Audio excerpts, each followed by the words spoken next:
En magie, tout se paye. Chaque maudit, chaque force invoquée, chaque encre coulée, chaque signature déposée. En magie, rien ne se perd. Chaque pacte scellé, des générations vont payer. Ils protègent, ils accompagnent, ils vengent. Tapis dans l'ombre de ceux qu'ils servent, ils sont les vrais yeux des maîtres, le courroux de leur pouvoir, les justiciers de leur honneur. Le totem, qu'est-ce que c'est? Plusieurs définitions peuvent être données au mot totem, mais la plus commune serait un être mythique, un animal, un végétal ou un objet naturel, considéré comme l'ancêtre éponyme d'un clan, ainsi que son esprit protecteur et vénéré comme tel. En général, le totem est transmis par la mère. Quelquefois, plus rarement, l'enfant prend le totem de son père. Le totem est donc l'emblème, le symbole d'une force sacrée, anonyme et impersonnelle, émanant du clan et le dominant. Spécifiquement sur le plan ésotérique, un totem serait un animal avec lequel un initié va passer un pacte dans le but de s'en servir et de le protéger. Seuls les animaux et dans certains cas, des humains peuvent servir de totem parce qu'ils ont un corps astral. Bonjour à tous et bienvenue sur ma chaîne YouTube. Vous l'avez compris, on essaiera aujourd'hui de comprendre comment et pourquoi le totem. Installez-vous et découvrons ensemble ce côté mystique de nos traditions.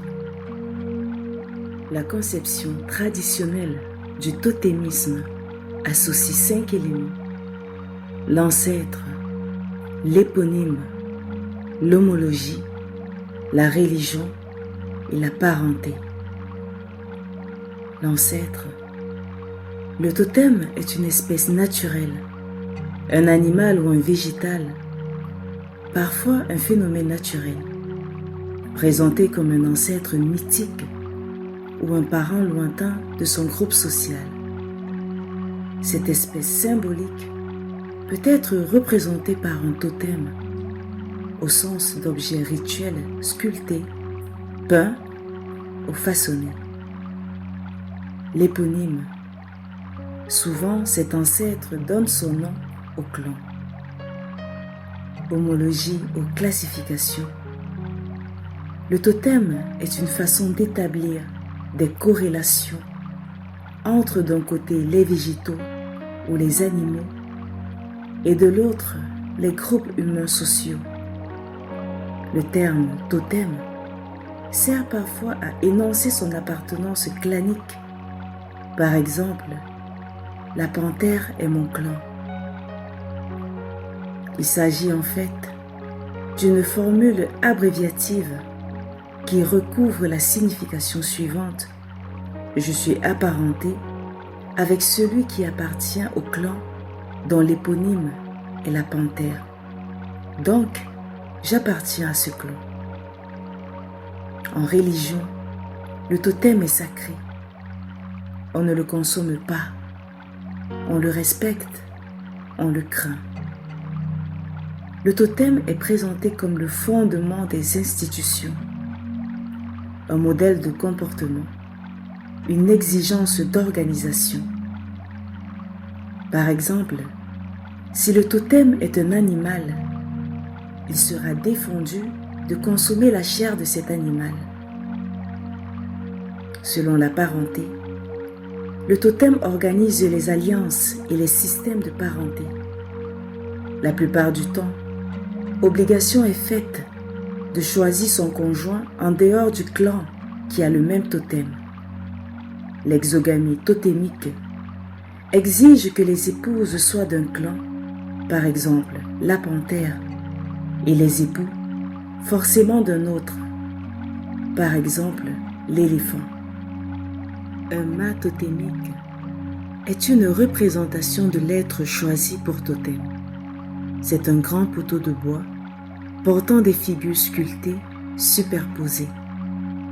Les mâts totémiques sont présents dans toutes les régions du monde, notamment dans les sociétés anciennes traditionnelles comme les Indiens d'Amérique, les peuples d'Océanie, les aborigènes d'Australie, dans le chamanisme coréen et particulièrement en Afrique. Une personne qui voudrait découvrir la science ancestrale, encore appelée magie, chamanisme, ou sorcellerie de manière péjorative, devra passer une initiation pour pouvoir évoluer consciemment sur le plan astral. L'initié pourra ainsi accomplir des miracles considérés impossibles sur le plan physique. Mais pour agir sur le monde astral et se protéger des dangers présents dans l'astral, l'initié devra choisir un totem, un animal qui va le protéger et l'aider. Chaque animal possède un corps astral. En liant le corps astral de l'animal qu'il choisit au sien, l'initié gagne les capacités physiques et les attributs de cet animal sur le plan physique comme sur le plan astral. Ce pouvoir lui permettra d'agir sur le plan physique et astral pour accomplir certaines tâches ou actions. Ces actions peuvent être utilisées pour faire le bien comme pour faire le mal. Tout dépend de la moralité de l'initié. Étant lié à l'animal totem, si l'animal est blessé ou est tué, l'initié subira les mêmes dommages sur ses différents corps. De ce fait, chaque pratiquant fait preuve de prudence et de discrétion dans sa pratique ésotérique. En grosso modo, le totem est sacré. Nul ne devrait dévoiler son totem personnel s'il en a un. Dévoiler son totem, c'est avouer son point faible aux yeux de tous. Car si jamais un autre initié découvre à quel animal le totem de l'initié correspond, il sera facile de l'atteindre sur tous les domaines physiques comme au-delà. Certains utilisent les totems pour protéger les siens, soigner des maladies aux origines douteuses, pour faire le bien, disent-ils. Et d'autres l'utiliseront pour affirmer leur ego. Dans les différentes situations, le monde est un bien vaste terrain d'expérimentation, de découverte et d'apprentissage.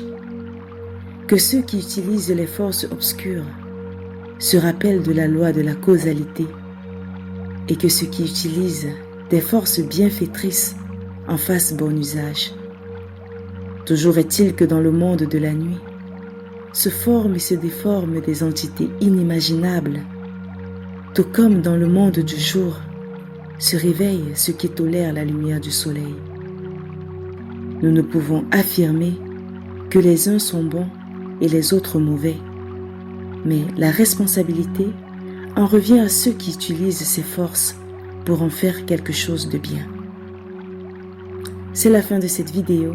Likez, abonnez-vous, commentez et rendez-vous à la prochaine vidéo. Merci.